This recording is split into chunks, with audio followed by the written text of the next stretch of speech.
There are things you see in war that stay with you because of how loud they were.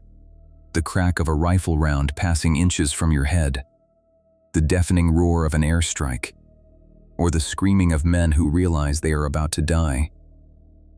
Those are the memories that wake you up in a sweat, heart hammering against your ribs. But then there are the other things, the things that stay with you because of how silent they were. The things that didn't make a sound, didn't leave a track, and didn't bleed when you shot them. Those are the memories that don't just wake you up, they keep you from ever going to sleep in the dark again. I need to be clear about something before I start. I was a sergeant, a scout sniper, and a rational man. I didn't believe in ghosts, or jinns, or local superstitions. I believed in ballistics, in grid coordinates, and in the reliability of my equipment. My world was defined by what I could see, measure, and kill. If it didn't show up in my scope, it didn't exist. If it didn't have a heat signature, it wasn't alive. That was the rule. That was the physics of the battlefield. But up there, in the thin air of the Hindu Kush, the rules changed. It was late autumn, somewhere in the blurred calendar of a deployment that felt like it had lasted a decade. We were stationed at Outpost Kilo. To call it an outpost is generous. It was a glorified listening post, a blister of HESCO barriers and sandbags perched on a jagged ridgeline about 8,000 feet up. We were miles from the nearest forward operating base, completely isolated, tasked with monitoring a valley floor that was a known rat line for smugglers and insurgents moving weapons across the border. The terrain was lunar. Just gray rock, shale and dust that managed to get into every pore of your skin and every moving part of your weapon. During the day, the sun was a physical weight, baking the rocks until they radiated heat like an oven. At night, the temperature plummeted, dropping below freezing in hours. The wind never stopped. It howled through the concertina wire, rattling the corrugated tin roof of the command shed, sounding like 1,000 people whispering all at once. Our team was small. Just enough men to man the guns and keep the radios humming. I was the senior NCO on the ground. My job was surveillance. We had a heavy weapon system, a couple of machine guns, and the crown jewel of our kit, the LRAS, the Long-Range Advanced Scout Surveillance System. For those who haven't had the pleasure of lugging one of these up a mountain, the LRAS is a high-end thermal optic. It looks like a bulky, oversized set of binoculars mounted on a tripod, connected to a screen and a battery pack. It doesn't just magnify, it sees heat. It turns the night into a crisp, monochromatic video game. You can switch between white-hot, where living things glow like light bulbs against a dark background, and black-hot, where they appear as dark silhouettes against a glowing landscape. It can spot a man from kilometers away by the heat of his blood alone. It can see the warmth of a vehicle engine hours after it's been turned off. It was our God's eye view. We trusted that machine more than we trusted our own eyes. And that was our first mistake. It started on a Tuesday, or maybe a Wednesday. The days blended together into a cycle of guard shifts, MREs, and cleaning dust off lenses. I was on the midnight to 0400 shift, sitting in the primary observation bunker with Specialist Rook. Rook was my RTO, my radio telephone operator. He was a good kid, barely 20, from somewhere in the Midwest Corn Belt. He was sharp enough, but the mountains were getting to him. The isolation does strange things to people. He'd started wearing a crucifix on the outside of his gear and flinching every time the wind knocked a loose rock down the slope. "You got anything, Sergeant?" Rook asked, his voice cracking slightly. He was huddled over the radio, the green light from the display washing out his pale face. "Negative," I muttered, my eyes glued to the rubber eyepiece of the LRAS. "Just rocks, more rocks, and a goat that's about to break its leg." I was scanning Sector 3, a narrow choke point in the valley floor about 2 kilometers out. The screen was set to white hot. The terrain was cooling down from the day, so the ground was a dull gray, while the rocks that still held the sun's heat were glowing faint white. It was a messy image, what we call thermal crossover, where the temperature of the ground and the targets are too close to distinguish clearly. But a human body is 98.6 degrees. Even in crossover, a human shines. I panned the optic slowly, fighting the friction of the tripod head. The digital hum of the cooling fan inside the LROS was whining. It sounded louder than usual, a high-pitched mosquito buzz that drilled into my skull.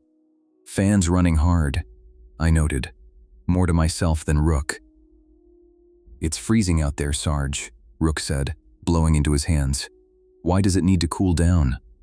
"Sensor needs to be colder than the air to work right," I said, reciting the manual. "Just means the sensor is working overtime." I hit the button to NUC the system. Non-uniformity correction. It's basically a refresh button that calibrates the pixels to get rid of ghost images and grain. The screen froze for a second, clicked, and then refreshed. The image was sharper. That's when I saw it. At first I thought it was a glitch. A dead pixel cluster on the screen. Down in the valley, right in the middle of an open wash, there was a black spot. I frowned and adjusted the focus. The spot sharpened. It wasn't a pixel error. It was a figure, a humanoid shape, standing perfectly upright in the middle of nowhere. But something was wrong. I was in white-hot mode. A human should be glowing white. This figure was black. "Rook," I said, my voice dropping an octave. "Come look at this." Rook scrambled over, tripping over a loose cable in the dark. He leaned in as I backed off the eyepiece. "What is it?" "Taliban." "Just look. Tell me what you see." Rook squinted into the optic. He was silent for a long moment, the wind whistling through the sandbags outside. It's a guy, Sarge. Standing in the wash. Check the polarity," I said. "Is he hot or cold?" Rook paused. "He's black, but we're in white hot."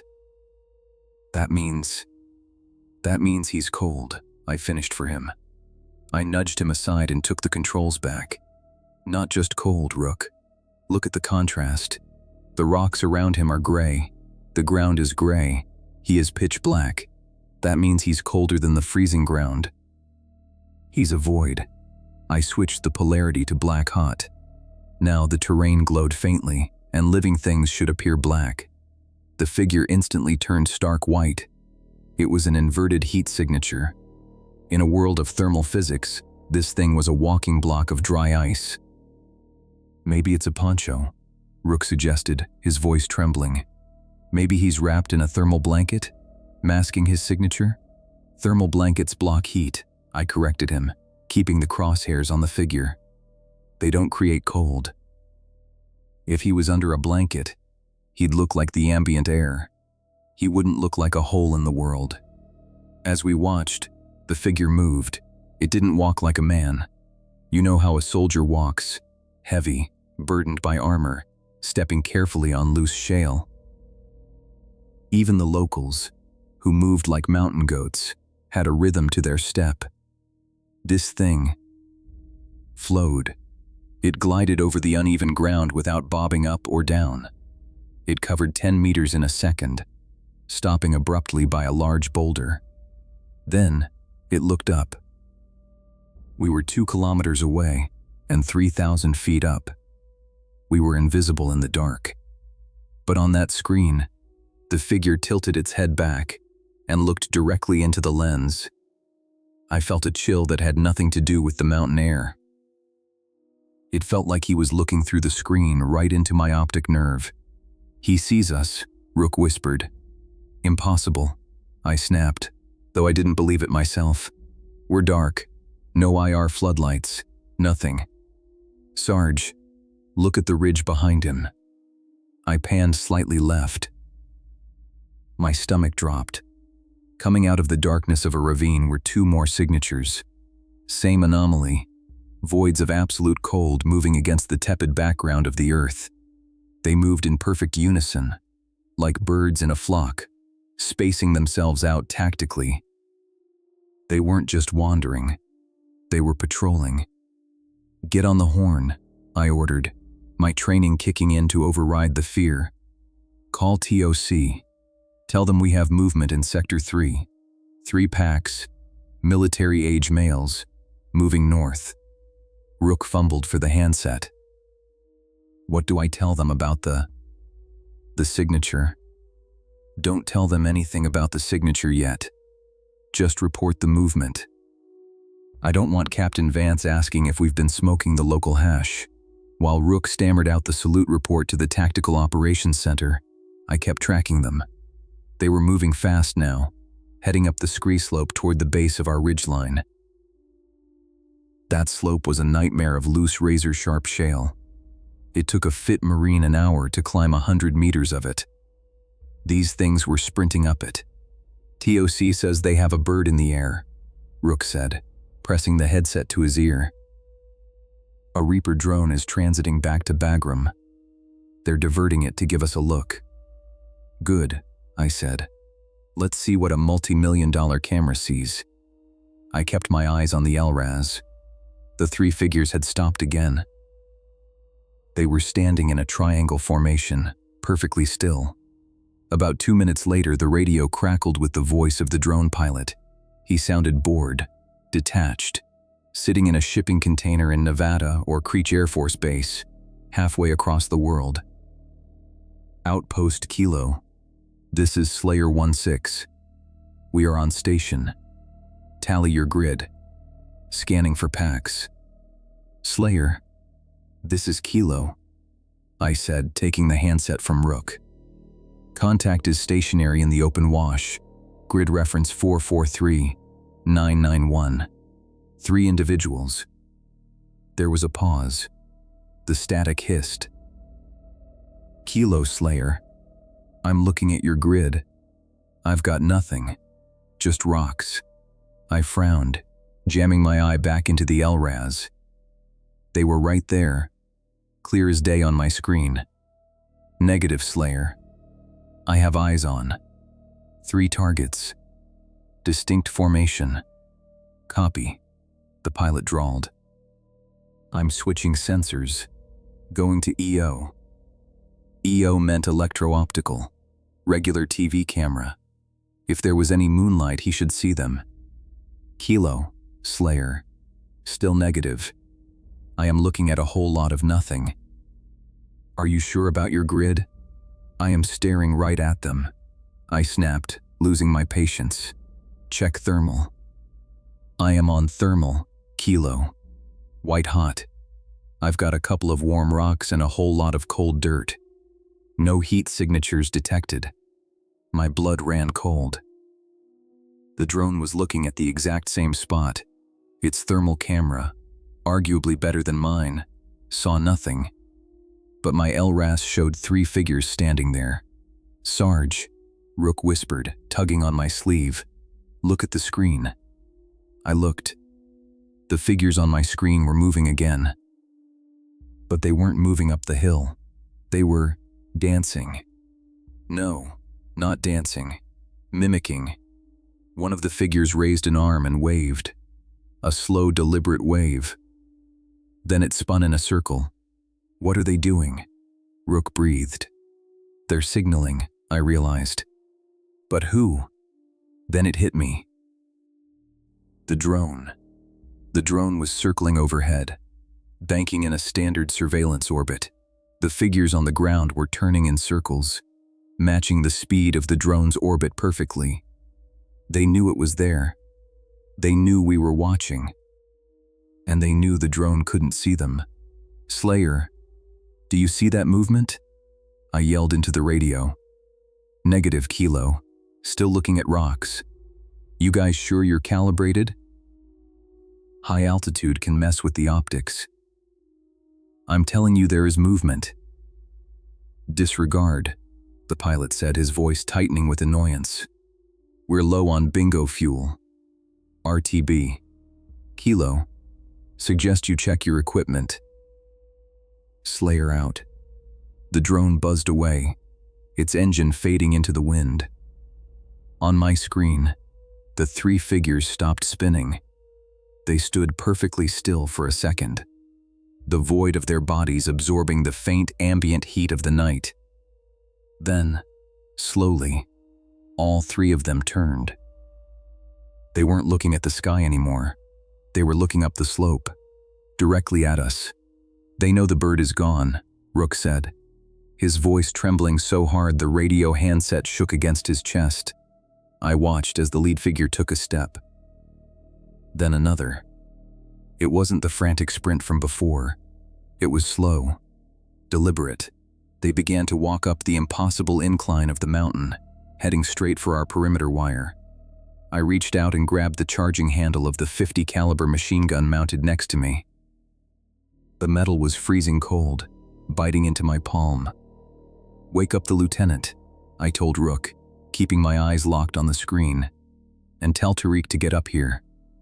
"Why Tariq?" Rook asked. "Because," I said, watching the black shapes glide over the rocks like oil on water. "I think we're going to need someone who speaks the language. And I don't think these things speak Pashto." I racked the bolt on the .50. The sound was incredibly loud in the silence of the bunker.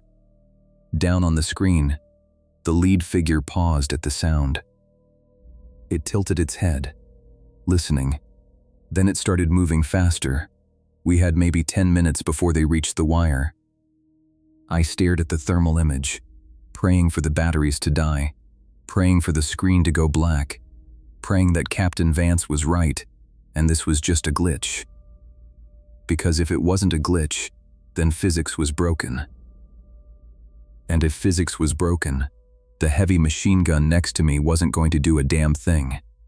"Come on," I whispered to the void on the screen. "Show me some heat. Just a little bit." But there was nothing. Just the cold, climbing the mountain to meet us. The sun didn't rise so much as it bled into the sky. It started as a bruised purple line on the eastern horizon, illuminating the jagged teeth of the mountain peaks before spilling down into the valley floor. I had spent the last 4 hours staring down the barrel of that Ma-Deuce, my finger resting against the butterfly trigger, waiting for a target that never crossed the wire. The cold signatures, those three voids in the world, had simply stopped. They hadn't retreated. They hadn't flanked us.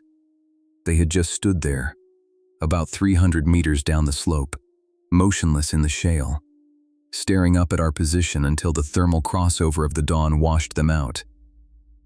As the sun hit the rocks, the ground temperature rose, and the distinct black void of their bodies blurred into the gray noise of the warming earth, until they were gone. Not gone like they walked away, but gone like a stain fading from a shirt. I pulled my hands off the gun. My gloves were stiff, and my knuckles were white. The adrenaline that had spiked in my blood at 0300 had curdled into a heavy, sour exhaustion. I looked over at Rook. He was slumped against the sandbag wall, his helmet tilted forward, asleep sitting up. The radio handset was still clutched in his hand like a lifeline. "Rook," I croaked. My voice sounded like gravel. "Wake up." He jerked awake, eyes wide, immediately fumbling for his rifle. "They're here? Are they inside?" "No," I said, rubbing the grit out of my eyes. Sun's up. We survived the night, but it didn't feel like survival. It felt like a reprieve. I stood up and stretched, my spine popping. The outpost was waking up around us. I could hear the clatter of a cooking pot from the makeshift chow hall and the groan of the diesel generator kicking over to the day cycle. It was infuriatingly normal. The world looked exactly the same as it had yesterday.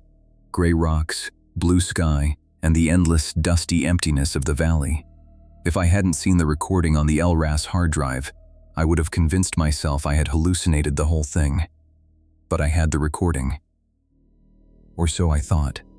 I walked back to the command tent, intending to pull the drive and review the footage before I radioed the FOB. I needed ammunition before I talked to the brass. I needed to see those black shapes again, in the light of day, to confirm I wasn't losing my mind. I sat down at the Toughbook laptop connected to the surveillance system and keyed in the playback command. The screen flickered green. I scrubbed the timeline back to 0300. I saw the grain of the night, the white-hot rocks, the shifting shadows. I saw the moment I switched to black-hot, and I saw nothing. The screen showed the wash. It showed the rocks. It showed the slope leading up to our wire. But the figures, the three voids that had mimicked the drone and marched toward us, weren't there. The footage just showed empty terrain. I stared at the screen, my heart hammering a slow, heavy rhythm against my ribs. I knew what I had seen. Rook had seen it too. We had tracked them for 40 minutes. But the digital record showed a whole lot of nothing. It was like the sensor had recorded the background behind them, ignoring the anomaly entirely. "Sergeant Miller?" I jumped. It was Lieutenant Kovic, our platoon leader. He was standing in the flap of the tent, holding a mug of instant coffee, looking fresh and painfully young. "Rook said you guys had some excitement last night? Moving targets in Sector 3? I closed the laptop slowly. "Yes, sir. We had visual on 3 packs. Moving tactically. They approached the wire and held position until dawn." Kovic frowned, stepping inside. "Did they engage?" "Did you engage?" "Negative. They didn't cross the trigger line. And sir, they were weird. Thermal signatures were inverted. They registered as cold." Kovic stared at me over the rim of his mug. He was a good officer, West Point by the book, but he hadn't spent enough time in the high country to know when the book didn't apply. "Cold? Like masking?" "No, sir. Like 0 Kelvin. Like a hole in the heat." He sighed, taking a sip of his coffee. "Captain Vance wants a sitrep. He saw the log from the drone pilot. Said the bird saw nothing. He thinks we're jumping at shadows. The drone was looking in the visual spectrum, sir. These things only show up on thermal. And even then..." "The recording is blank." Kovic's eyebrows went up. "The recording is blank? Miller, if you don't have footage, and the drone didn't see it, and they didn't shoot at us, Vance is going to tear you a new one." "I know what I saw, sir. Get on the horn," Kovic said, turning to leave. "Explain it to the captain.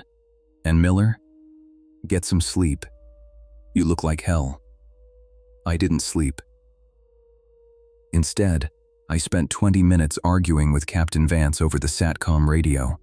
It went about as well as I expected. Vance was sitting in a comfortable air-conditioned TOC at the main base, surrounded by intelligence analysts and live feeds. He listened to my report with the patience of a parent listening to a toddler explain an imaginary friend. "Sergeant," Vance's voice crackled, tinny and distorted by the encryption. "I've got the tech reps here looking at your diagnostic logs. They're saying your cooling unit is spiking. When the cooler on an LRAS malfunctions in high altitude, it creates artifacts, ghost images, inverted polarity glitches.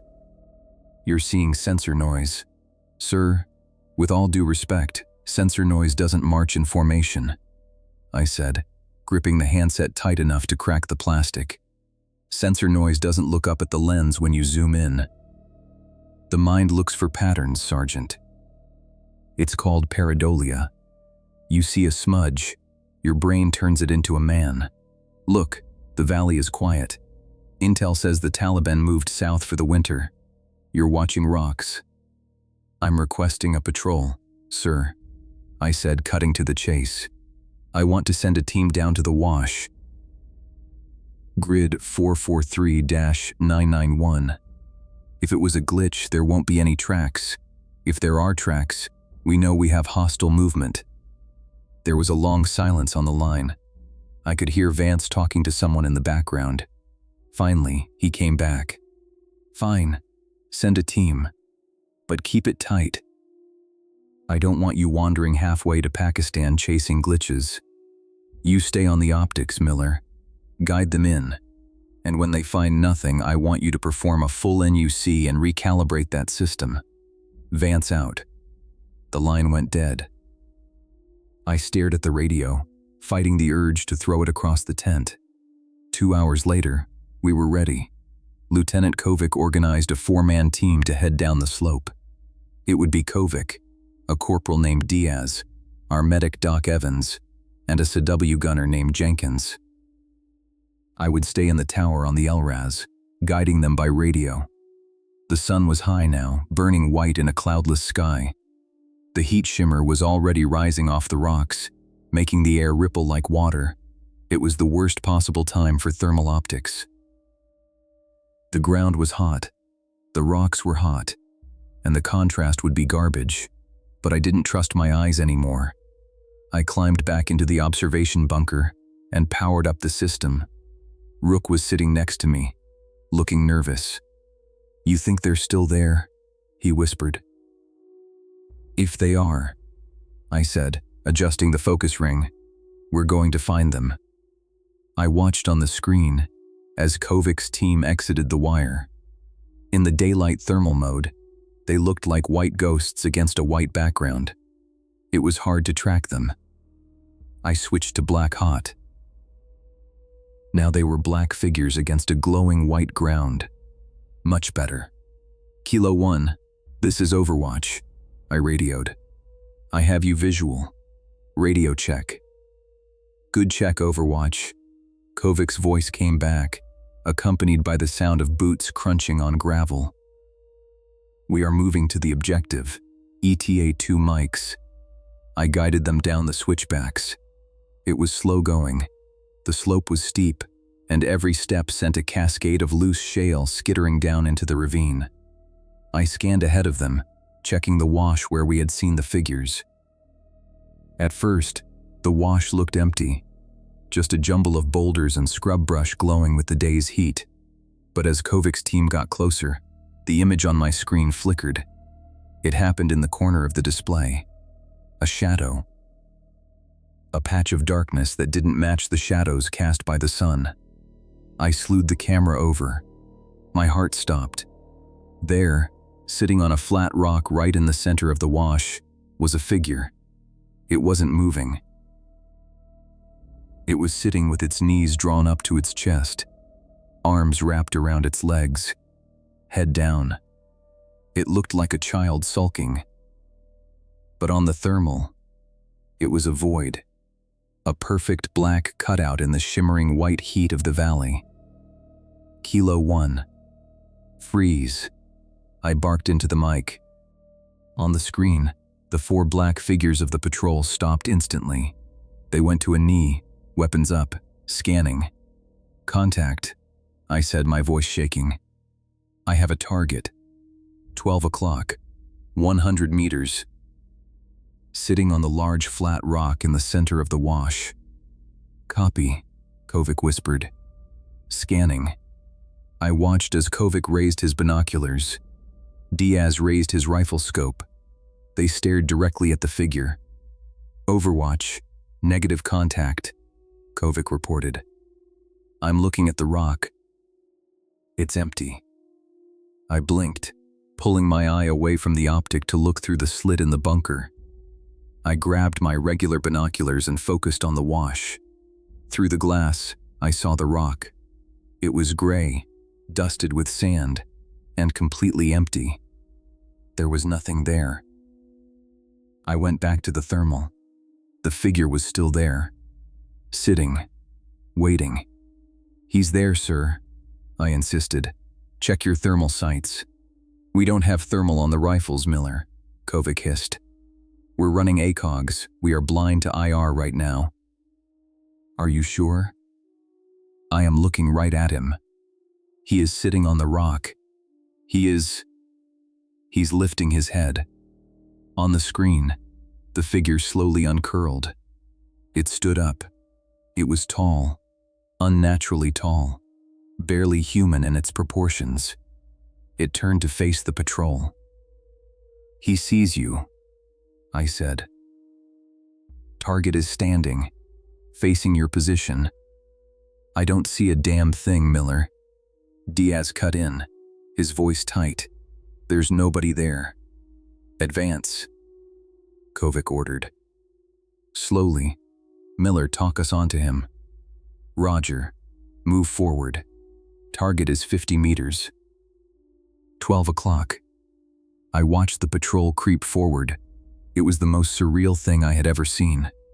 4 soldiers, weapons trained on empty air, moving toward a monster that only I could see. The figure on the screen didn't move. It just stood there, a black tear in reality, watching them come. 30 meters, I called out. He's not moving. Still nothing, Kovic said. I'm looking right at the spot. 10 meters. You're almost on top of him. My palms were sweating. I wiped them on my trousers. Kovic, shift left. You're going to walk right into him. I see a rock, Miller. Just a rock. He's standing on the rock, I yelled. And then it happened. On the screen, Diaz, who was on point, stepped up onto the flat boulder. He was walking directly toward the black figure. The figure didn't step aside. It didn't attack. It just stood there. Diaz, stop, I screamed. But the delay on the radio, or maybe Diaz's momentum, carried him forward. I watched in horror as Diaz's heat signature, the glowing white shape of a living man, collided with the black void of the entity. It wasn't like a physical collision. Diaz didn't bounce off. He walked through it. As his body passed into the black space of the figure, the thermal image glitched violently. The screen tore with digital artifacts, purple and green lines slashing across the display. For a split second, the black void seemed to dissolve, turning into a cloud of smoke that swirled around Diaz, enveloping him. It looked like ink being dropped into water. The cold didn't disappear, it dispersed, clinging to Diaz's uniform, wrapping around his limbs. Contact, I yelled. You just walked through it. What? Diaz shouted back over the radio. His voice sounded strained, breathless. He spun around, rifle raised, looking for an enemy he couldn't see. I didn't hit anything. You walked right through him. I was standing up now, leaning over the console. The signature scattered. It's all over you.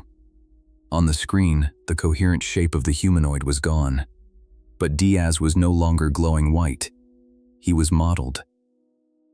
Patches of his thermal signature were dimming, turning gray, then black. It looked like a disease spreading across his heat map at high speed. I don't feel good, Diaz said. His voice was weak, trembling. Sir, I feel dizzy. Security, Kovic yelled. Perimeter. Diaz, what's wrong? It's cold, Diaz stammered. It's so cold. I zoomed in. The black stain on Diaz was concentrating around his chest and his back, right where his hydration carrier was. Get him out of there, I ordered. RTB. Now. Move. Kovic didn't argue.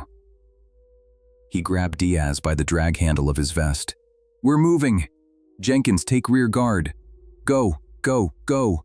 I covered their retreat, scanning the wash for the figure to reform. It didn't. The void had broken apart, and now it was hitching a ride up the mountain. The climb back up took twice as long as the descent. By the time they reached the wire, Diaz was stumbling, his legs rubbery. Doc Evans had to help carry him the last 50 yards. They collapsed inside the gate, gasping for air in the thin atmosphere. I ran down from the tower to meet them. The sun was blazing overhead, a blinding 85 degrees Fahrenheit. Sweat was pouring off Kovic and Jenkins. But Diaz was shivering. His lips were blue. His teeth were chattering so hard I could hear it clicking. "Get his gear off," Doc Evans shouted, cutting the straps on Diaz's plate carrier. "He's going into shock." We stripped the heavy armor off him. Underneath, his combat shirt was soaked, but not with sweat. It was condensation. His skin was ice cold to the touch. "Look at this," Jenkins said. He was holding Diaz's camelback, the hydration bladder he had been wearing on his back. He held it up. The blue rubber bladder was stiff. Jenkins unscrewed the cap and turned it upside down. Nothing came out. He squeezed it, and the sound was unmistakable. The crunch of ice. "It's frozen," Jenkins whispered, looking at me with wide, terrified eyes. Solid block of ice. In the middle of the day. I took the bladder from him. It burned my hands with cold. I looked at Diaz, curled in a fetal position in the dirt, muttering about the shadow that touched him. "Get him to the medical tent," I told Doc. "Warm blankets. Hot fluids. Do not, I repeat, do not, radio this to Vance yet." "Why not?" Kovic asked, wiping dust from his face. He looked rattled. The skepticism was gone from his eyes. "Because Vance will say his hydration tube leaked and the evaporation cooled it," I said, staring at the frozen block in my hands. "He'll find a physics textbook reason for this." "But we know the truth." "What truth?" Kovic asked softly. "Something was waiting down there," I said, "and we just brought it inside the wire." The rest of the day passed in a haze of dread. We set up a rotation. 2 men on the visuals, 2 men on the thermals. We checked every corner of the outpost. We swept the bunkers. We found nothing. Diaz stabilized after a few hours, though he refused to talk about what happened in the wash. He just sat in his cot, staring at the wall, rubbing his arms. As the sun began to dip behind the western peaks, casting long, knife-edged shadows across the valley, the mood in the outpost shifted from anxiety to something primal. We all knew night was coming, and we knew that whatever lived in the dark had touched us. I found Tariq, our interpreter, sitting behind the generator shed. He was a small man, older than he looked, with a face like dried leather. He was brewing tea on a small propane stove. He didn't look up when I approached. "Tariq," I said, squatting down beside him. "We need to talk." He poured tea into a small glass cup and pushed it toward me. "I do not want to talk about the pictures, Sergeant Miller." "You knew," I said. "Last night, you wouldn't look at the screens." "What are they?" Tariq took a sip of his tea, staring out at the darkening valley. "This land is old, Sergeant. Before the Americans, before the Russians, before the British, there were others. The people of the valley call them Konak." "Konak?" "The cold ones," he translated. "They are not ghosts. Ghosts were once men. These things, they were never men. They are the hunger of the mountain. They eat the warmth. They hate the fire. They hate the blood." "Are they jinn?" I asked, trying to find a frame of reference. Tariq shook his head. "Jinn are made of smokeless fire. These are made of the void. When the Russians were here, in the 1980s, they built a post on this same ridge. My father told me stories. Soldiers would disappear from their watch. No shots fired. No struggle. Just gone. The Russians shelled the valley for a week. They killed many goats, many rocks. But you cannot kill a shadow with artillery." He looked at me then, his dark eyes serious. "You have seen them with your machine eyes. That is bad. But Diaz..." He touched one. "That is worse." "Why?"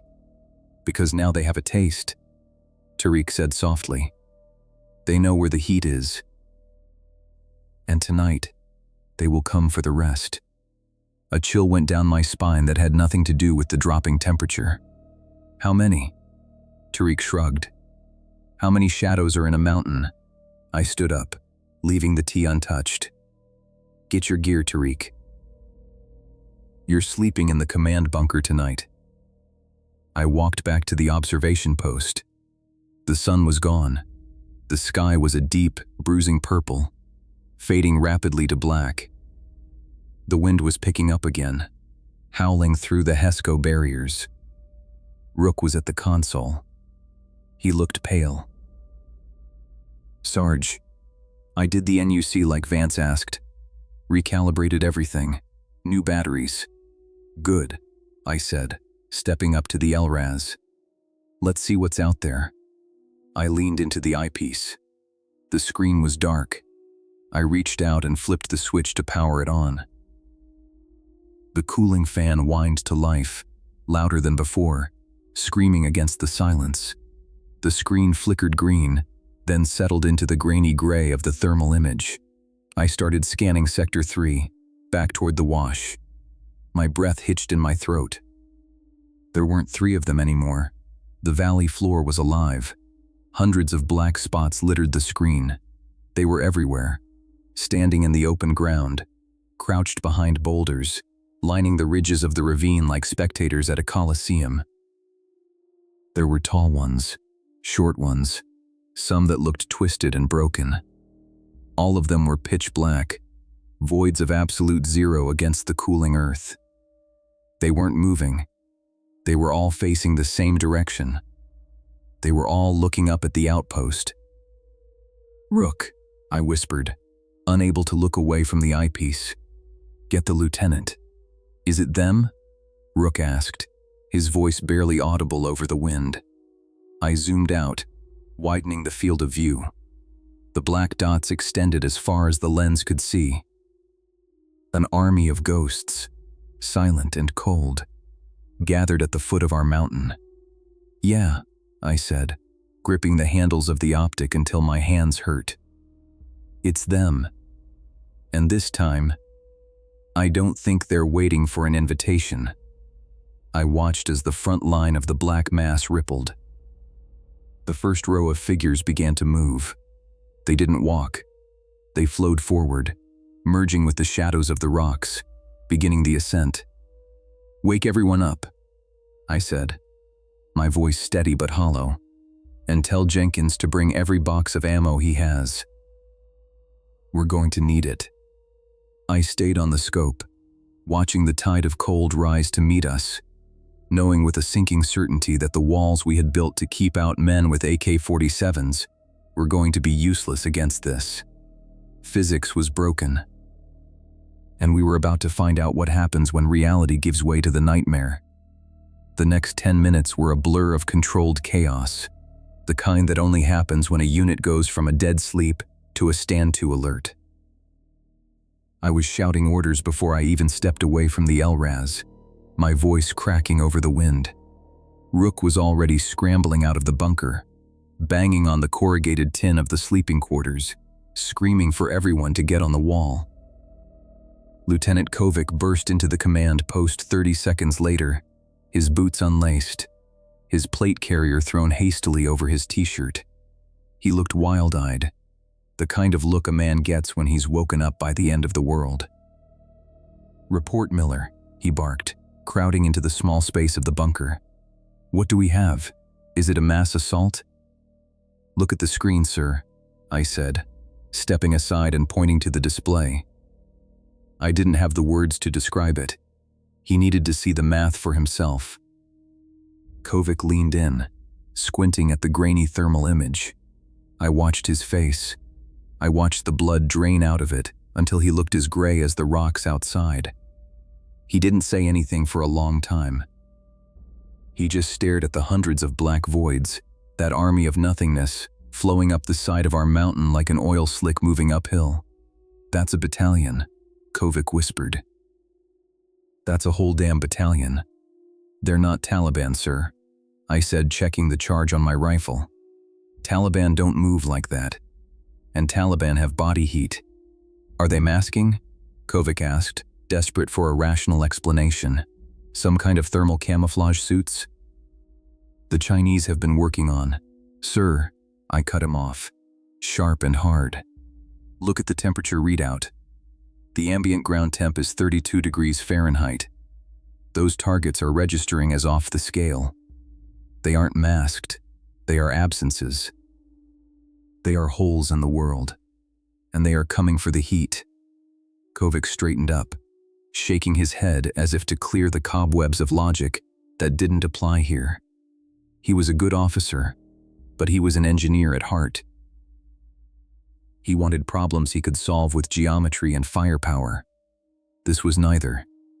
But to his credit, he didn't freeze. He switched gears. "Defense Plan Alpha," Kovic ordered, his voice steadying.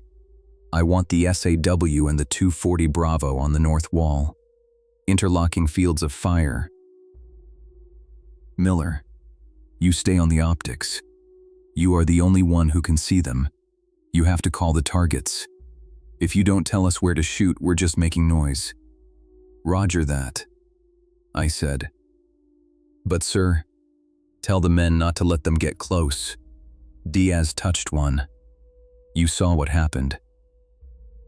If that swarm gets inside the wire," end quote. I didn't finish the sentence. I didn't have to. We deployed. The outpost, usually sleepy and silent at this hour, became a hive of terrified activity. Jenkins hauled ammo cans up to the heavy machine gun position, his face pale and sweaty.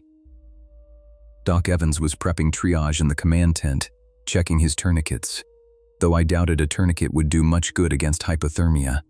Tariq sat in the corner of the bunker, clutching his prayer beads, his lips moving in a silent, rapid rhythm.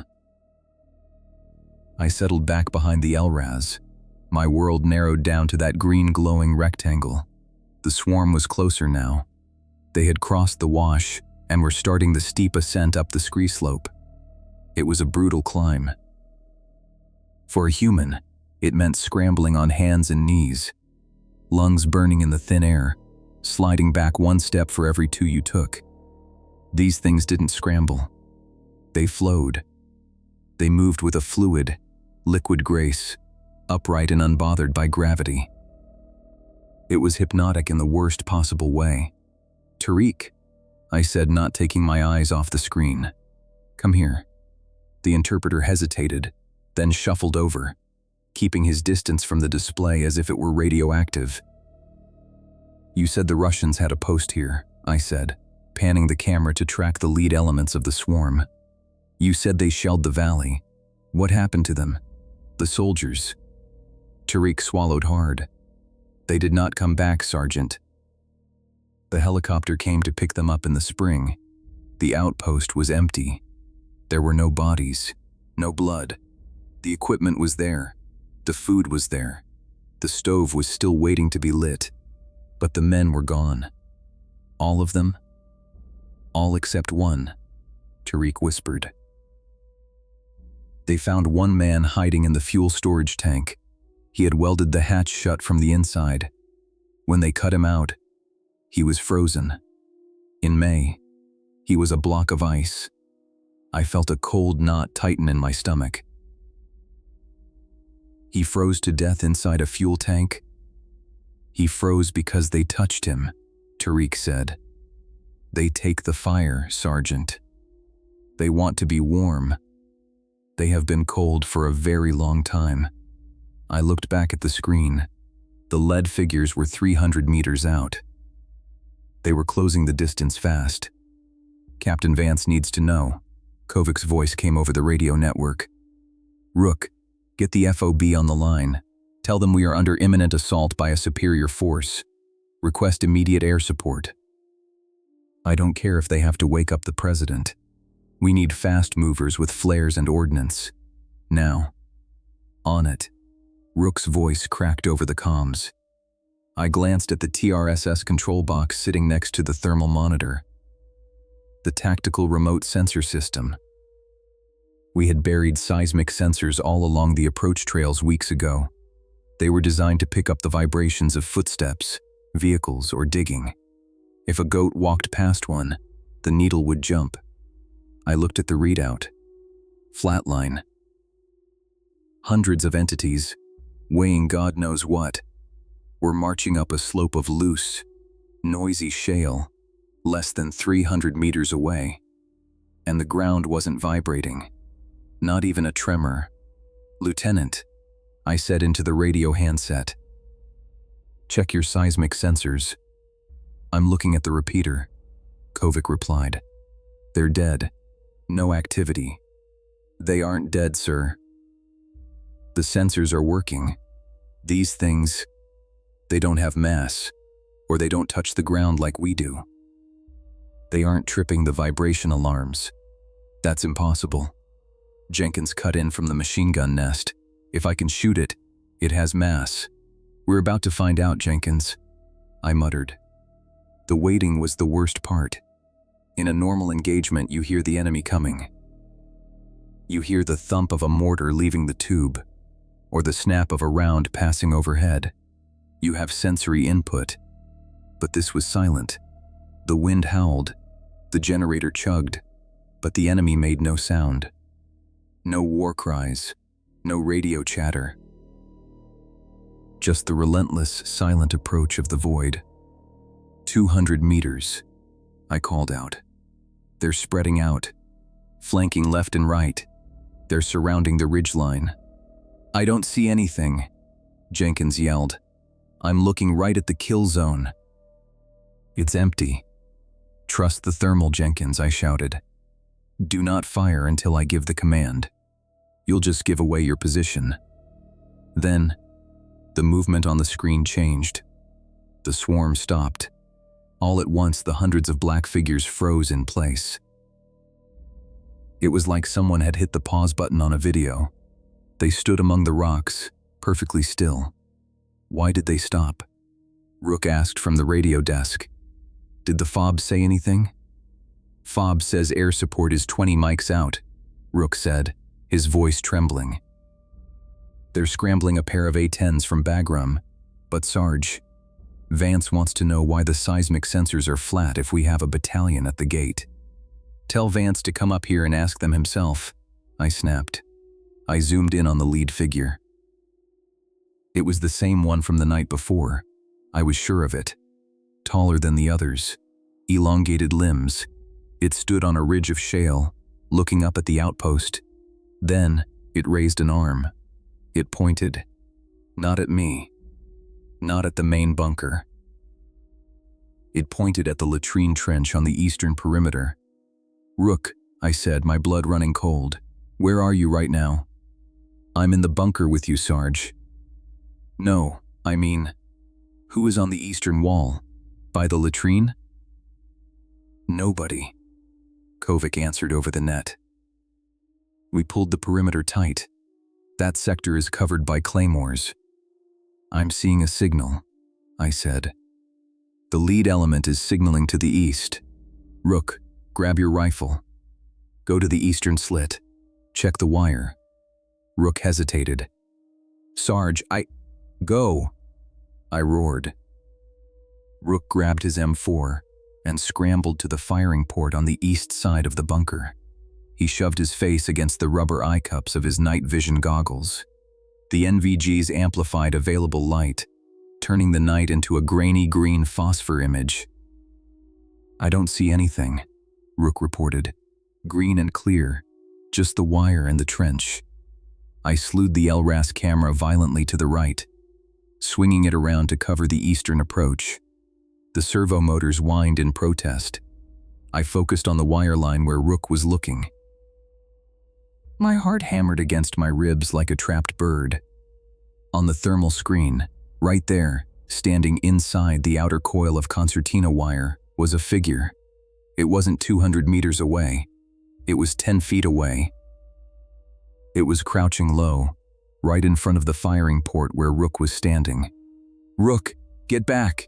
I screamed. "He's right in front of you." "What?" Rook pulled back from the slit, looking confused. "There's nothing there, Sarge." I checked with NVGs. "Your NVGs work on light," I yelled, grabbing my rifle. "These things don't reflect light, they absorb heat. He is standing right in front of your face." I didn't wait. I couldn't trust Rook to shoot a target he couldn't see. I grabbed my sniper rifle, an M110 SAS, leaned against the wall. I didn't have a thermal scope on it, just a standard day optic. I had to trust the geometry. I looked at the LRAS screen. I memorized the position of the figure relative to the HESCO barrier. It was crouching just to the left of the support post. I moved to the firing port, shoved Rook aside and leveled the rifle. Through the scope, I saw nothing but darkness and the faint outline of the wire. "Miller, what are you doing?" Kovic shouted over the radio. "Breach," I yelled. "Eastern wire." I aimed at the empty space to the left of the post. I exhaled, feeling the trigger break. Crack. The sound of the 7.62 round was deafening in the enclosed space. The muzzle flash momentarily blinded me. I threw myself back to the LRAS monitor. On the screen, the black figure flinched. The bullet had impacted the dirt right between its legs. A splash of heat, the kinetic energy of the impact, bloomed white on the screen, illuminating the void for a split second. The figure didn't run. It stood up. It unfolded. That's the only way I can describe it. It had been crouched like a human, but as it rose, its limbs seemed to unhinge and lengthen. It stood up to a height of maybe 8 feet, towering over the concertina wire. Its arms hung down past its knees, and then it screamed. It wasn't a sound. It was a thermal event. On the screen, the black head of the figure split open, and a wave of cold, visible as a pulse of pure black, erupted from its mouth. The temperature in the bunker dropped 10 degrees in a second. My breath instantly misted in front of my face. Rook clapped his hands over his ears and fell to his knees, screaming. "They're inside!" Rook shrieked. "I can hear them in my head. Open fire!" Kovic's voice tore through the radio, frantic. "All stations, free fire! Sector East!" Light it up. The outpost exploded into violence. The SAW gunner swung his weapon around and unleashed a burst of 5.56 into the darkness. The 240 Bravo opened up with a heavy, rhythmic thumping. I watched on the thermal screen as the tracers, streaks of burning white heat, slashed through the night. I watched them pass directly through the black figure, standing at the wire. There was no blood, no impact. The bullets passed through the void as if it were smoke. But the heat of the rounds disrupted it. Every time a tracer passed through the figure, the black shape flickered and distorted, like static on a television. It recoiled, not from pain, but from the heat. "It's not working," Jenkins yelled. "I'm hitting nothing. Keep firing," I ordered. "The heat hurts them. Pour it on." Then, the army on the slope moved. They didn't charge in a human wave. They reacted. As the heavy machine gun hammered the eastern wire, the hundreds of figures on the slope dropped flat. They took cover behind the rocks that were cold, rocks that offered thermal concealment. They were learning. "They're mimicking us," I whispered, watching them bound forward in teams of 2, covering each other. "They're using infantry tactics." "Miller, I have movement on the north wall," Kovic yelled. "They're climbing the HESCOs." I swung the camera back to the north. 3 figures were scaling the vertical wall of the barrier, digging their fingers into the wire mesh. They moved like spiders.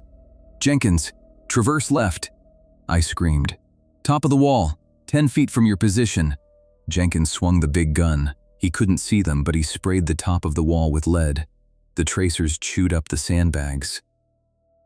The 3 black figures dropped back down, unable to cross the barrier of searing heat created by the friction of the bullets. "It's working," Jenkins shouted. "Manic. Burn 'em." But we couldn't keep this up.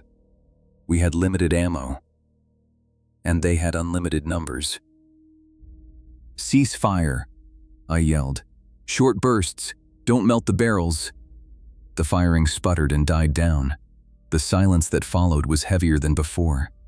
The wind carried the smell of burnt gunpowder and ozone. "Did we get them?" Rook asked, trembling on the floor. I looked at the screen. The figure at the eastern wire was gone, but the swarm on the slope was closer now. They had advanced under the cover of our own muzzle flashes. They were 50 meters out. "No," I said. "We just made them angry." Suddenly, the hum of the diesel generator outside sputtered. It coughed, a wet mechanical choking sound. "Power," Kovic shouted. "Check the Jenny. It's got fuel," someone yelled back. "I filled it an hour ago." The generator roared once, then died. The lights in the bunker flickered and died. The computer monitors went black. The radio hum cut out. The outpost plunged into total suffocating darkness. "No, no, no," Rook whimpered in the dark. "Thermal sights," I yelled. "Everyone switch to battery power." "Use your handhelds." I fumbled for my PAS 13 thermal monocular. My hands were shaking so bad I almost dropped it. The LRAS was dead without the generator. We were blind on the big screen. I brought the monocular to my eye and thumbed the power switch. The small green screen flared to life. I scanned the bunker. The walls were glowing faint gray. Rook was a bright white shape huddled on the floor. Tariq was a warm blob in the corner. Then I swung the optic to the door of the bunker. The heavy steel door was closed. But the thermal image showed something that made my blood turn to slush. The door itself was freezing. The metal was turning black on the screen, the cold radiating inward like a spreading frost. And standing right inside the door, having passed through the steel as if it weren't there, was a figure. It was inside the room with us. It had no features, no eyes, no mouth, just a human-shaped hole in the universe, standing tall in the cramped bunker, its head brushing the ceiling. It turned its head. It looked at Rook, and then it began to move toward him. "Rook," I whispered, paralyzed by the sight. "Don't move." "Sarge?" Rook's voice was small, like a child's. "Why is it so cold in here?" I raised my pistol, aiming at the void in the center of the room, knowing with terrifying certainty that a 9mm bullet wasn't going to stop a ghost that could walk through steel. "Because," I said, my finger tightening on the trigger, "we left the door open." "Close the door," Kovic roared, lunging forward from the shadows. He didn't wait for me to fire. He slammed his shoulder into the heavy steel door, putting every ounce of his weight into it. The door swung shut with a deafening clang, the locking mechanism engaging with a metallic snap. But the cold was already inside. The figure, the void that had stepped through the steel as if it were fog, was standing in the center of the bunker. It didn't react to the slamming door. It didn't react to Kovic shouting orders. It just stood there, towering over us in the cramped space. A silent, faceless absence of heat. Through the green phosphor of my thermal monocular, I saw the temperature in the room plummet.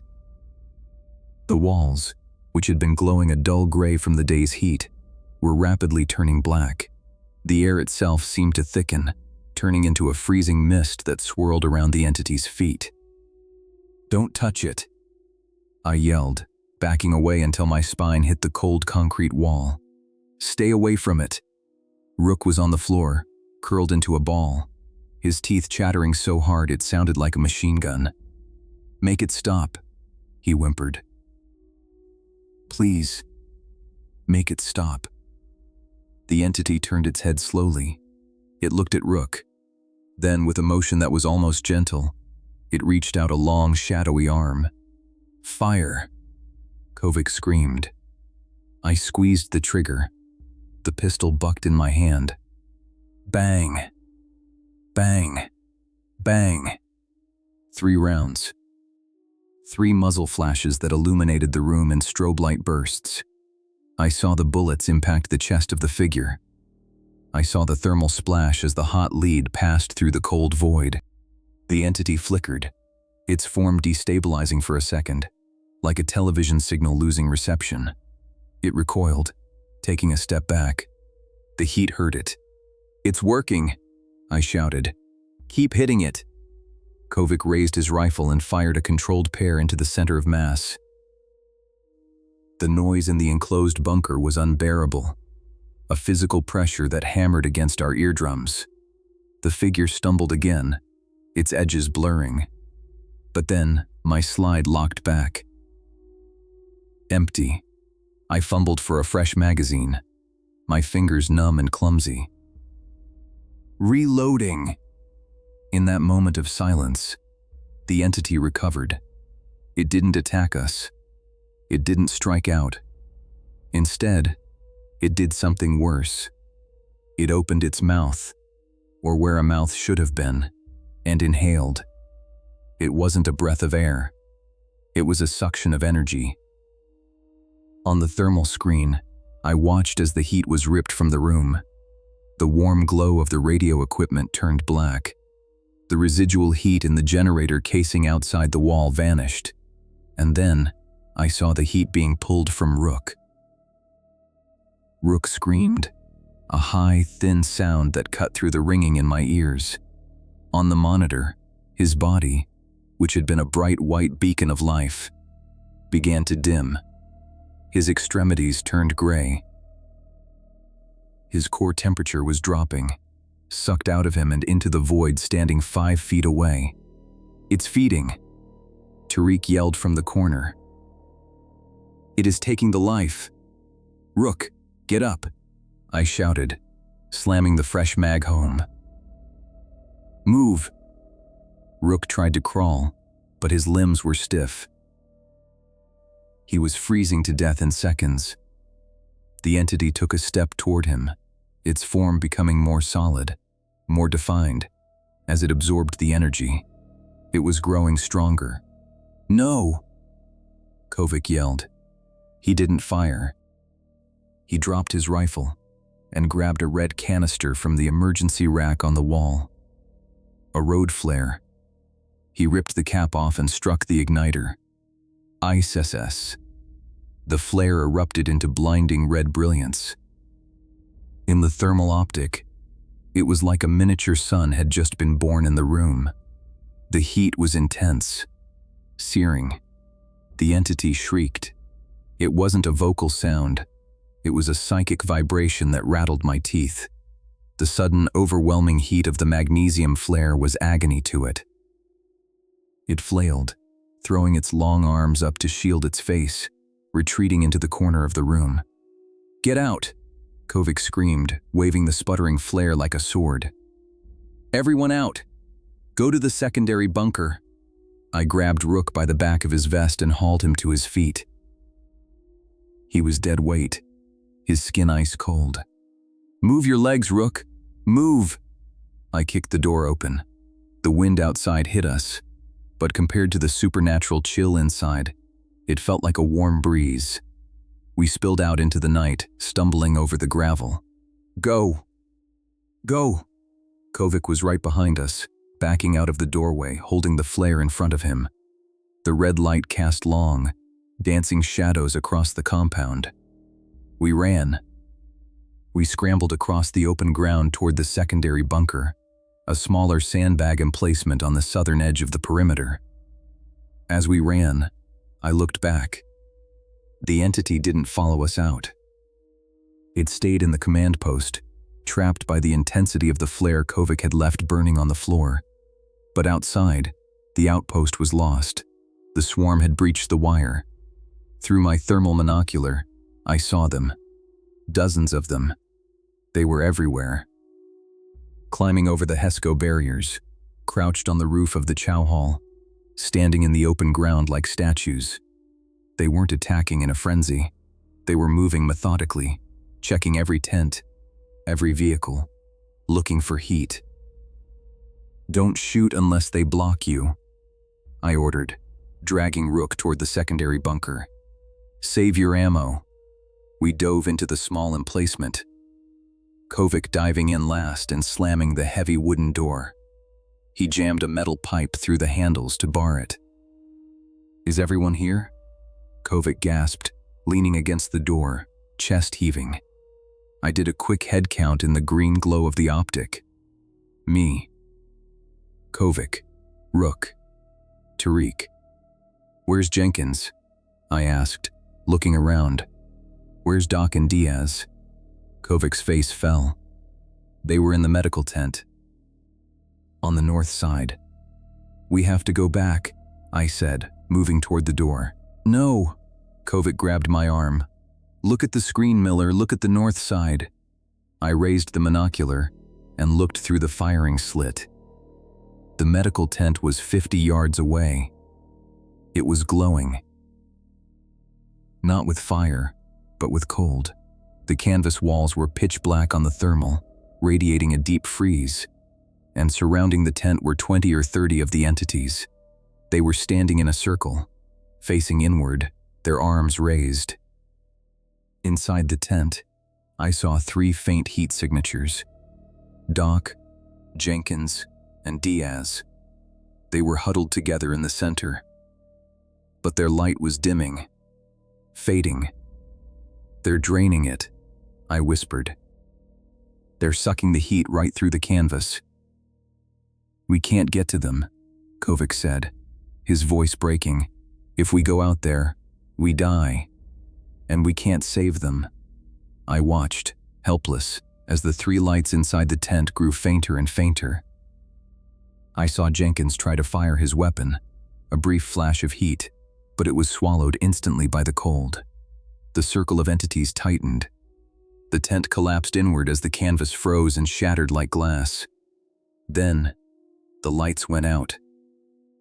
The 3 heat signatures vanished from the screen, gone, just like the Russians in the fuel tank. "They're gone," I said, lowering the optic. I felt a hollow numbness spreading through my chest. "They killed them."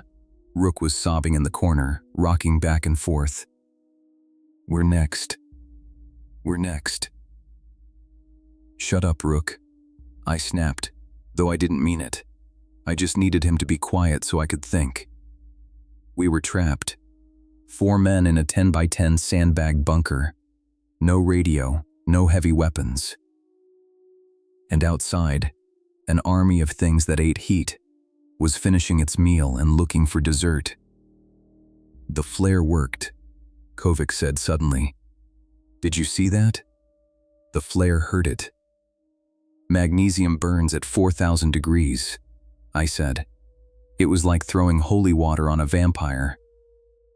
"But we only have, what, 2 more flares?"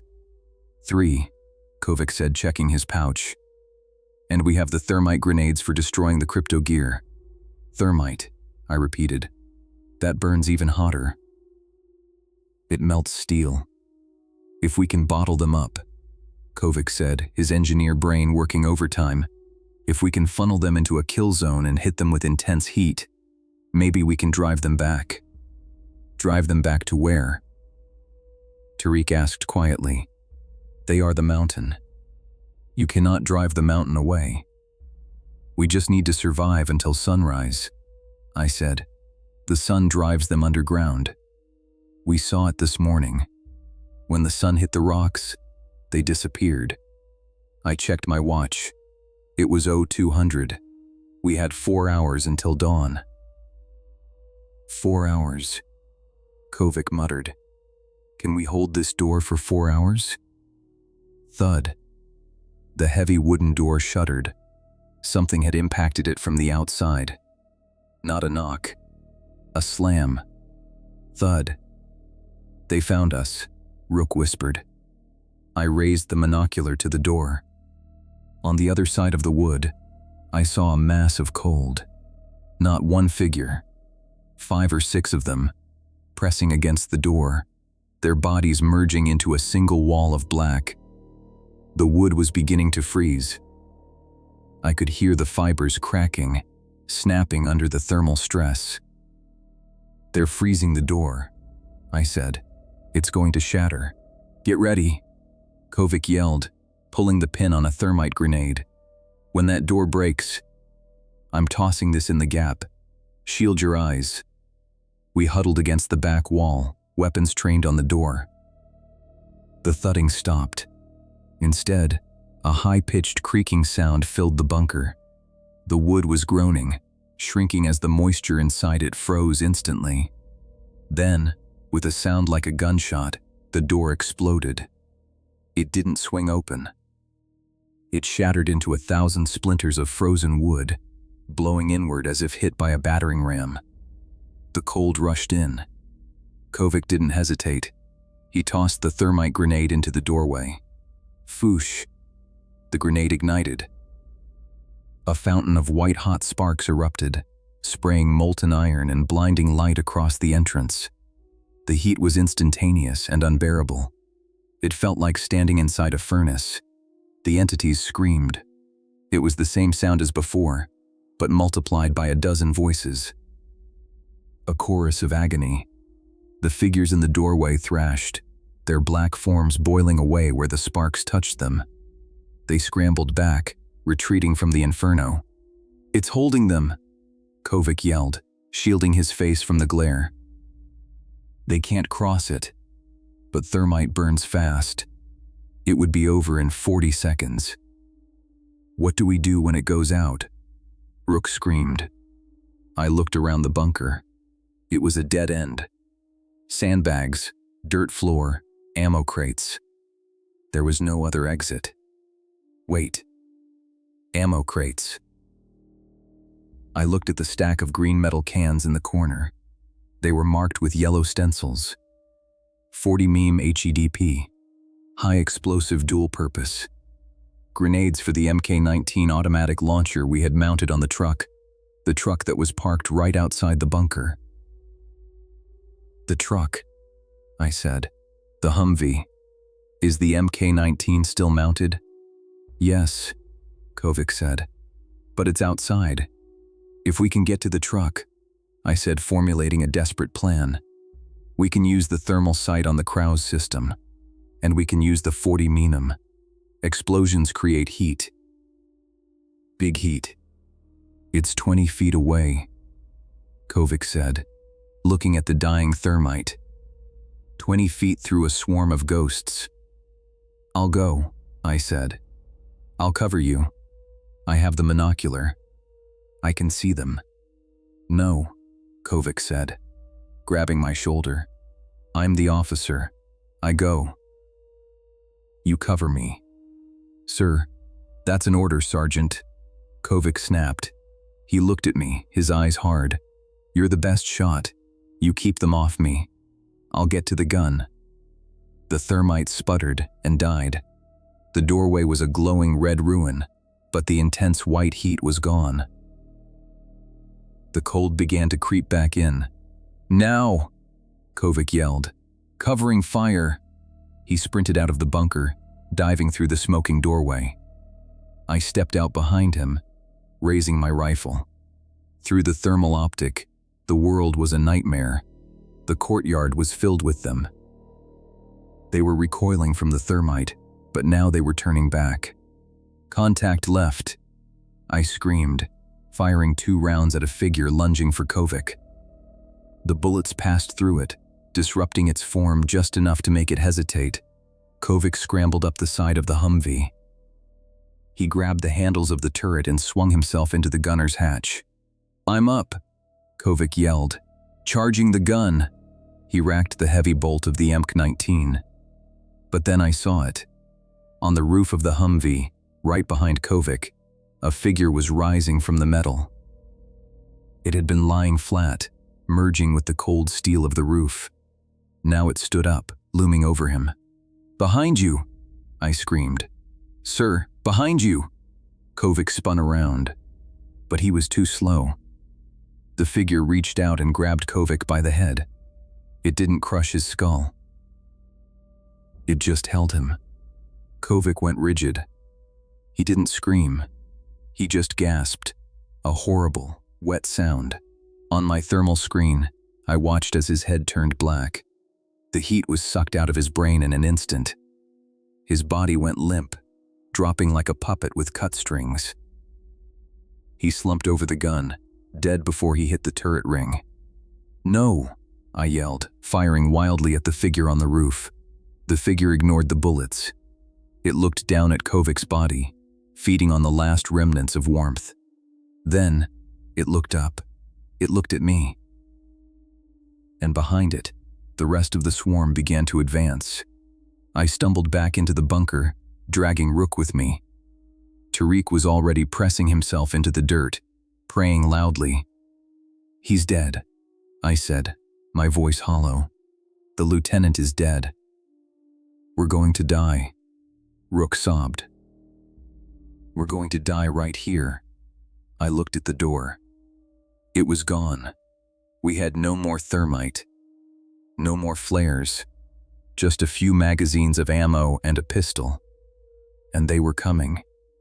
"Miller," Tariq said, his voice strangely calm. "The radio." "In the truck." "What?" "The lieutenant," Tariq said. He turned on the truck's power to use the gun. "The radio in the truck. It is a long-range SATCOM." "It is on." I looked out at the Humvee. Kovic's body was draped over the turret. The engine block was glowing faintly warm on the thermal. The radio inside would be powered up. "So what?" I said. "We can't reach it." "We don't need to reach it," Tariq said. "We need to blow it up." I stared at him.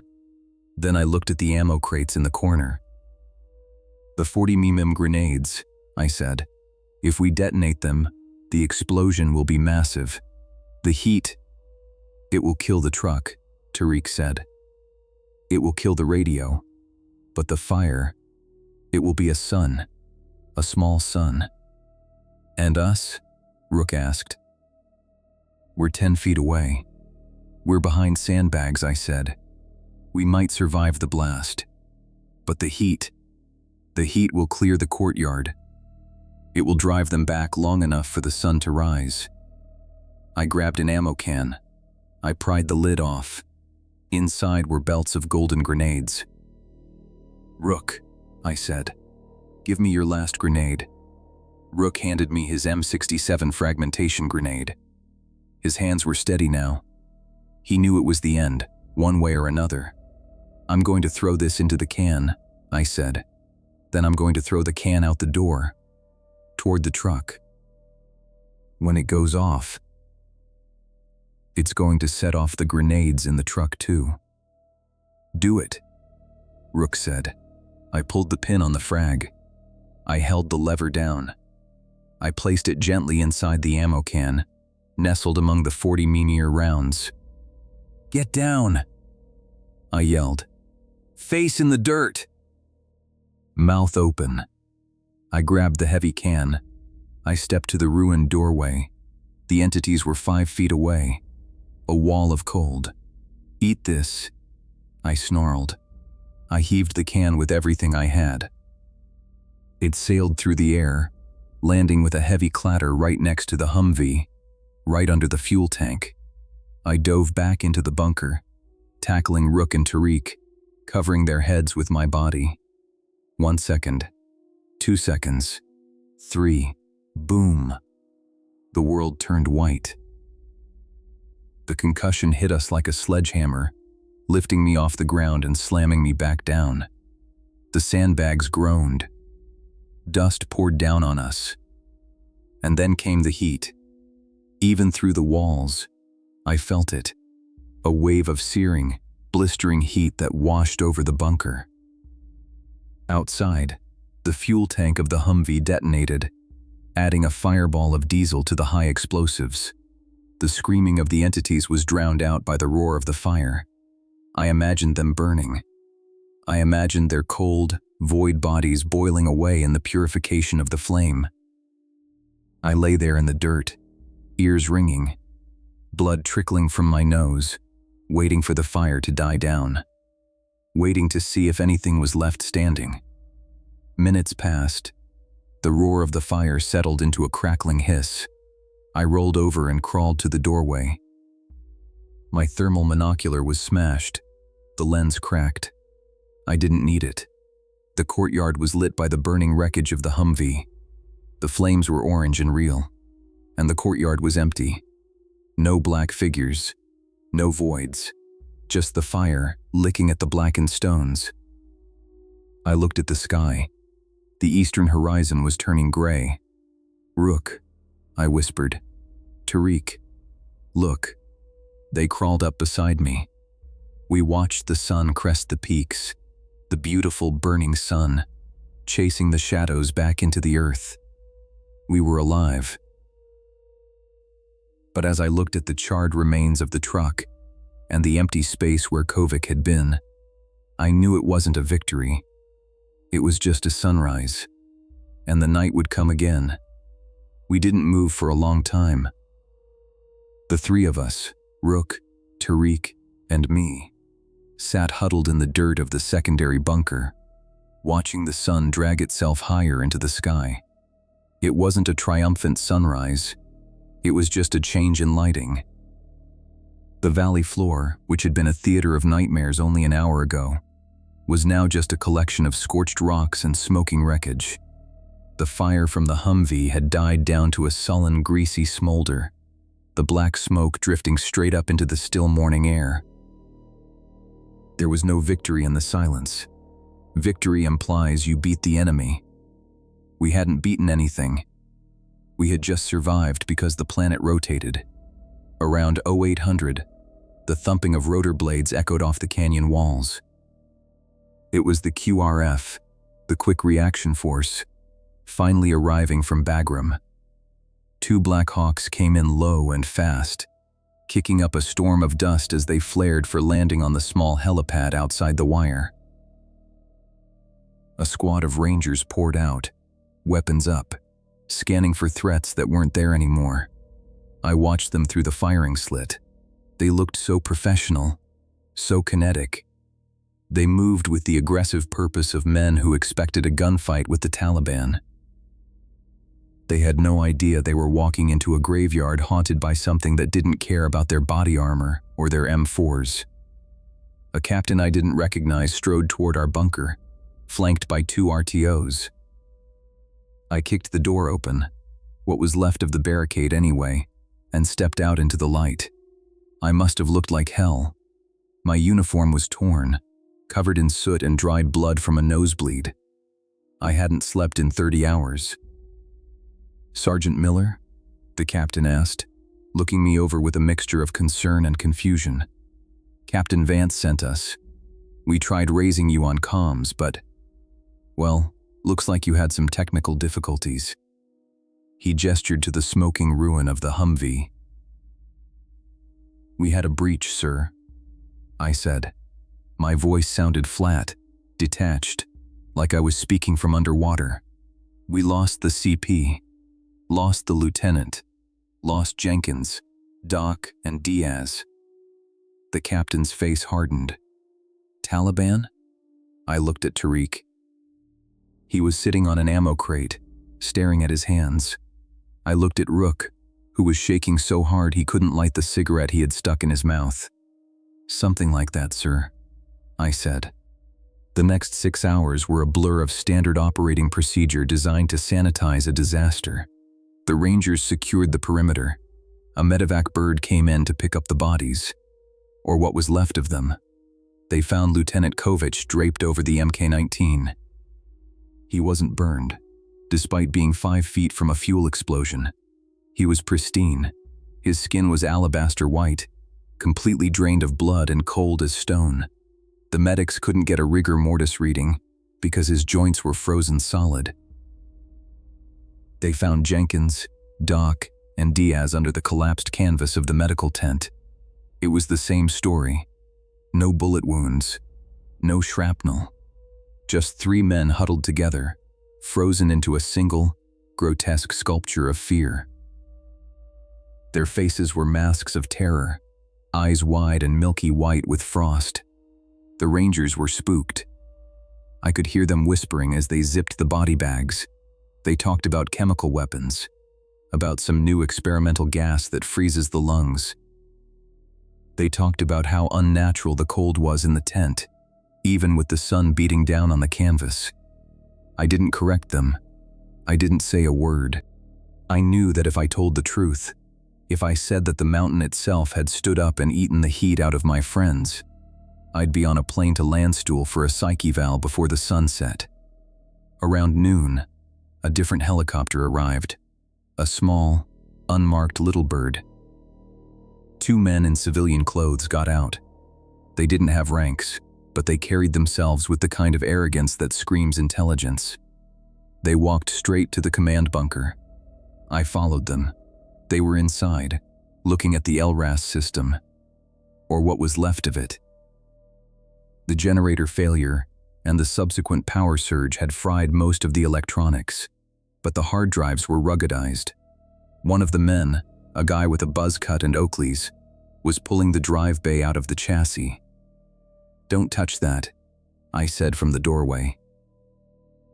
The man turned, looking at me like I was a piece of furniture that had learned to talk. "Sergeant Miller, you're being relieved. Transport is waiting to take you and your surviving men back to Bagram for debriefing."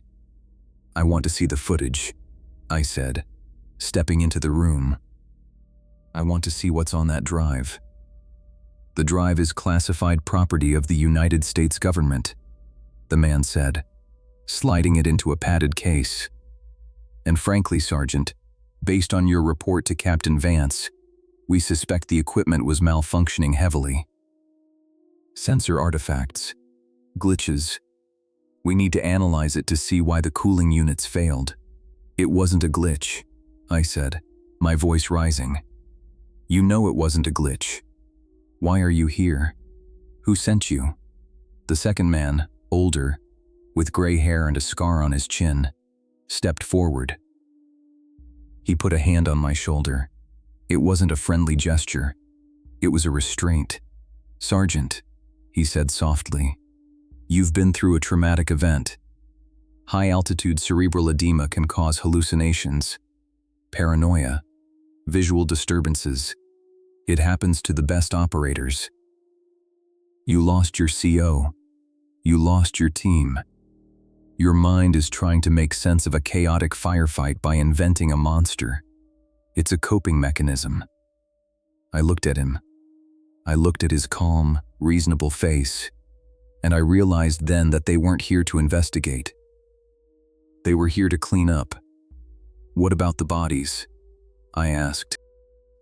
"Are you going to tell their families they hallucinated freezing to death in the middle of a desert?" "The official report will state that the outpost was overrun by insurgents using RPGs and small arms," the man said. "The fuel explosion caused rapid depressurization and thermal shock. It's rare, but it happens. They died heroes, Sergeant. Don't take that away from them with ghost stories." They took the drives. They took my helmet cam, which I hadn't even turned on during the fight. They took the logs from the radio. They scrubbed Outpost Kilo clean of any evidence that anything other than a standard war had happened there. By 1600, we were on a Chinook heading back to Bagram. I sat opposite Rook. He hadn't spoken a word since the sunrise. He just stared at the floor of the helicopter, clutching his crucifix so hard his fingers were bleeding. Tariq had stayed behind. He said he would walk back to his village. He said he had to make peace with the mountain. I didn't stop him. I figured he had a better chance of surviving the walk than he did explaining the truth to the CIA. We were debriefed for 3 days. It was a masterclass in gaslighting, They sat us in comfortable rooms with coffee and donuts and asked us the same questions over and over again. Did you see muzzle flashes? Did you see enemy combatants? How long had the heater in the medical tent been broken? They gently steered us toward their narrative. They suggested that the black figures were just Taliban in dark clothing, seen through faulty optics. They suggested that the cold was just the wind chill and shock. They suggested that Lieutenant Kovic, in a panic, had misidentified the threat and called in a fire mission on his own position, triggering the explosion. Rook broke first. On the second day, I heard him in the next room, agreeing with them. "Yeah," he was saying, his voice trembling. "Yeah, maybe it was just... maybe the sensors were broken." I was scared. It was dark. I held out longer. I stuck to my story. I drew diagrams of the entities. I described the thermal inversion. I described how the bullets passed through them. The debriefer, a woman named Agent Holloway, just nodded and took notes. She didn't call me crazy. She just looked at me with pity. "Sergeant," she said at the end of the third day, "we have analyzed the hard drives. They were corrupted, blank. There is no footage of any anomalies, just static." "Because they don't register," I said, leaning over the table. "They absorb the data just like they absorb the heat. You have to look at the negative space. You have to look at what's not there." She closed her folder. "We're recommending you for a medical discharge, Sergeant. PTSD. We'll make sure you get full benefits. You served your country well. But the war is over for you." They sent me home. I got a medal I didn't want, and a pension that pays for a small apartment in Colorado. I spent the first year drinking enough whiskey to kill a horse, trying to sleep without seeing the void standing in my doorway. I spent the second year researching. I dug into everything. Declassified Soviet reports from the Afghan War, local Pashtun folklore, weird physics papers on thermodynamic anomalies. I found fragments. A report from a Spetsnaz unit in 1982 that mentioned the Black Wind wiping out a platoon in the Panjshir Valley. A diary from a British surveyor in the 1890s who talked about shadows that walk like men in the high passes. But the smoking gun, the proof, remained elusive. Until last week, I still have contacts in the community. Guys who stayed in, guys who moved into private contracting or intelligence work. We talk on encrypted forums, swap stories, share leaks. A buddy of mine, a drone operator who works for a PMC now, sent me a link to a file on a dark web server. He said, "Don't ask where I got this, just watch it." Reminded me of that story you told me when you were drunk. I downloaded the file. It was a video clip, maybe 30 seconds long. The timestamp was recent. The location data was scrubbed, but the terrain looked like Eastern Europe, maybe Ukraine, maybe the Caucasus. It was footage from a commercial drone, a DJI Mavic with a thermal camera mod, hovering over a trench line that had just been hit by artillery. The trench was a mess of hotspots, burning wood, cooling craters, and bodies. But moving through the trench were shapes, black shapes. I froze the video. I zoomed in. There were 5 of them. They were tall, elongated, moving with that same fluid, liquid grace I remembered. They were walking over the dead and the dying. One of them stopped over a soldier who was still glowing faintly warm. It crouched down. It placed a hand on the soldier's chest. On the thermal video, the soldier's heat signature vanished in a second. Snuffed out. The entity stood up. It looked directly at the drone. It raised a hand. And the video cut to static. I sat there in my apartment, staring at the black screen. My coffee going cold on the desk. It wasn't just Afghanistan. It wasn't just that one cursed valley. They are everywhere. They are scavengers, They follow the war. Where we bring fire, where we bring death, where we break the world with high explosives and hate. They come. We are ringing the dinner bell for them. Every artillery barrage, every airstrike, every burning city is a beacon. We are feeding them. And the technology, the thermal sights, the drones, the sensors we build to see the enemy in the dark, it isn't protecting us. It's just letting us see the monsters we've summoned. I think about Rook sometimes. He killed himself 2 years ago. Jumped off a bridge in Ohio. His note just said, "I'm cold." I know how he felt. I keep the heat in my apartment set to 80 degrees, even in the summer. I sleep with the lights on, but I still feel it. That deep, penetrating chill that settles in the marrow of your bones. Because now I know. When you look through the thermal scope, when you stare into the green static of the night, you aren't just looking for the enemy. You are looking at a layer of reality that wasn't meant to be seen. And once you see it, once you acknowledge the void, it sees you back. I'm posting this because I'm tired of carrying it alone.